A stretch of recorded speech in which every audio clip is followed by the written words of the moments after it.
Hey guys, Pete here. I was talking to a friend today who is a casual Game of Thrones viewer, and the conversation came down to some of the big scenes that hook you into following the series. As someone who has been interested and immersed in the lore, prophecies, and history behind all of what's going on in Westeros, it was cool to look at things from a different point of view. So today I decided to make a video about one of the things that we both enthusiastically agreed upon, and that is that Starks really know how to get themselves killed in dramatic fashion. These are the top 5 Stark endings or deaths that we've seen in Game of Thrones, with one exception. One of my favorite Stark family deaths happened before Robert's Rebellion, so even though it didn't end up in the show, they did make a clip for it that they put on a DVD. Number 5, Rickon. He was the youngest of Ned and Catelyn's children. Rickon traveled north with Bran when they left Winterfell. Eventually he went into hiding with Asha before Bran, Mira, and Jojen went north beyond the wall. Small John Umber gets a hold of him, beheads his direwolf Shaggy Dog, and then turns him over to Ramsay Snow. I don't think many thought he would make it out of this predicament intact, and when this scene opened, I knew it was time to say goodbye to a would-be king of the North.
Number 4, Jon. You know Starks are masters of dying when Jon Snow's end ranks 4th on the list. It actually could be number 1 based on the mid-season controversy it led to, and not to mention all the anticipation of what was to come. I rank it at number 4 primarily because it happened in season 5, and by that time even non-book readers understood that no characters are safe. The other reason it's not at the top is because I think a good percentage of viewers knew that he wouldn't stay dead. Jon is honor-bound and always tries to make decisions that will help more than just himself. That makes this next scene even harder to watch. Lord Commander, it's one of the wildlings you brought back. Says he knows your Uncle Benjen. Says he's still alive. Are you sure he's talking about Benjen? Said he was first ranger. Said he knows where to find him.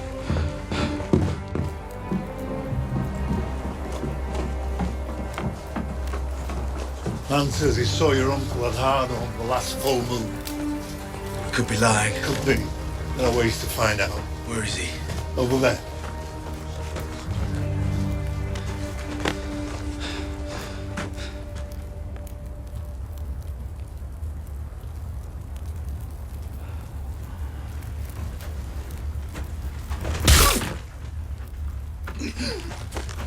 For the watch.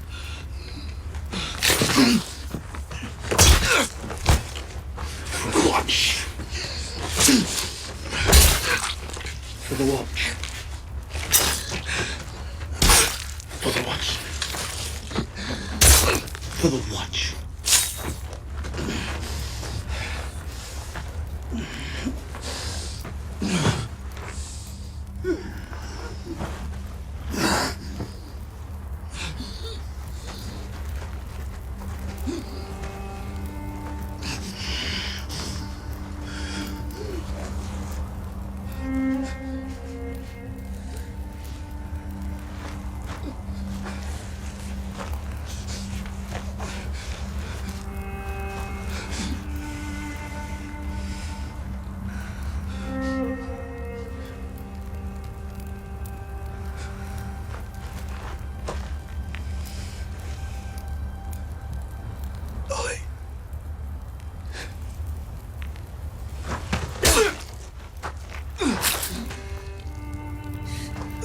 the watch.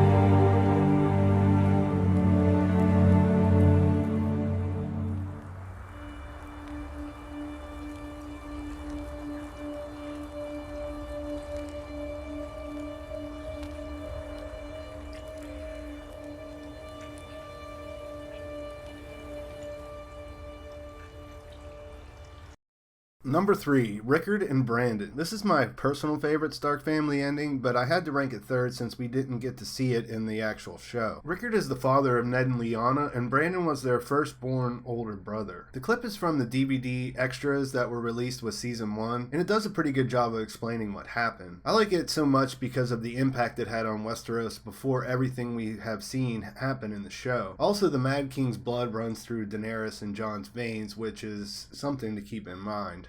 Lord Rickard Stark continued to serve his king faithfully as Warden of the North. The proud father of 4 children, his daughter Lyanna, was engaged to Robert Baratheon, the young lord of Storm's End.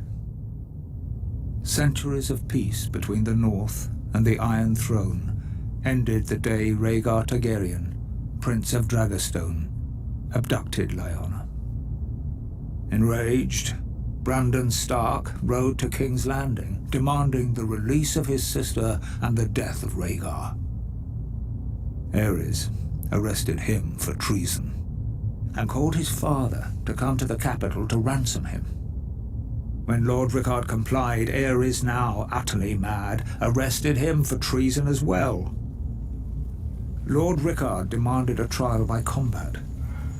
Aerys declared fire the champion of House Targaryen, and had Lord Rickard suspended from the rafters of the throne room while pyromancers lit a blaze beneath him. As he burned, Brandon was brought into the throne room. A leather cord attached to a strangulation device was wrapped around his neck.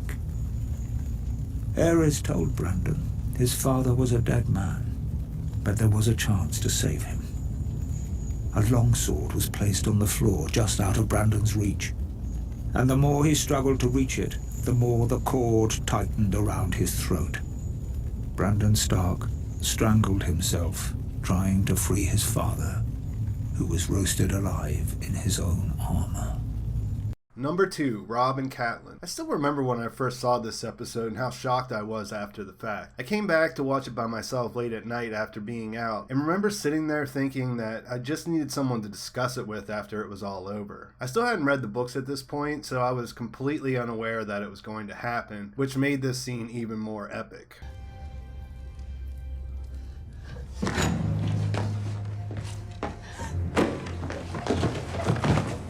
Lord Walder! Lord Walder, enough! Let it end! Please. He is my son. My first son.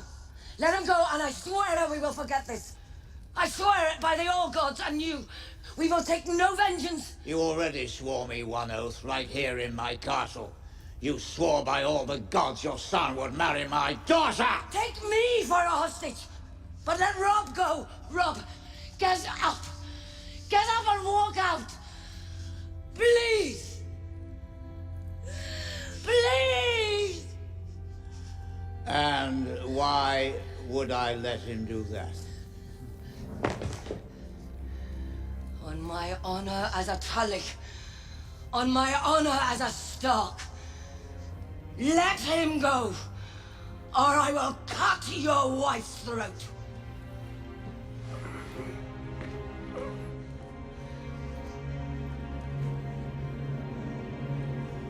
I'll find another.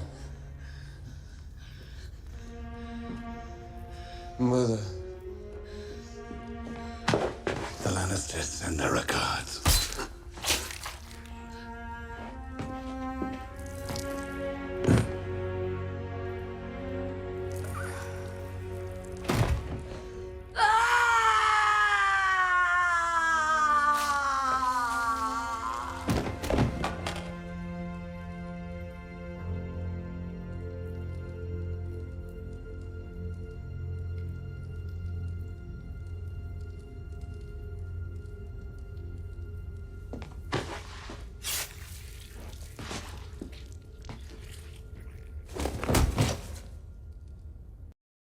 Number 1, Ned. This is the first big one and the mother of them all as far as I'm concerned. This is another scene that I can remember seeing the first time like it was yesterday. In the time between when Joffrey says bring me his head and the deed is done, I remember my brain frantically searching for some way that Ned would be able to get out of it. I couldn't fathom that he was actually going to die since I had just spent 9 episodes getting to know him and assumed we'd have many more from there on, you know.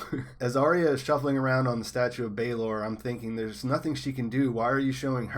Show us how he's going to get out of this. Show us how he makes it out. But alas, it wasn't meant to be. I was already hooked on the show before this scene, but after was a dedicated fan for life. So long as I am your king, treason shall never go unpunished. Sir Ilyn, bring me his head.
So those are the top 5 Stark family deaths in order as far as I see it. Let me know in the comments which was your favorite and why. Of course, Lyanna's death in Season 6 is an honorable mention, but it didn't make my list because that's sort of the way I've always known her. Her death is more of a side note to Jon's birth in a way, so even though it was a great scene, it just seems different. Just want to add one more thing about the Stark direwolves. When I went back to pull the clip for the Red Wedding, I watched the Grey Wind part, and man, that is just too depressing to put in a video. If you haven't seen my Direwolves theory video, check that out instead. It's definitely more enjoyable. Please like the video and make sure you subscribe. I'm having a giveaway when I hit 18,000 subscribers, and all you have to do is be a subscriber and leave a comment. I picked up an extra copy of The Knight of the Seven Kingdoms, and we'll be sending that out to a random subscriber once we hit that mark. Thanks for watching. I'll talk to you soon.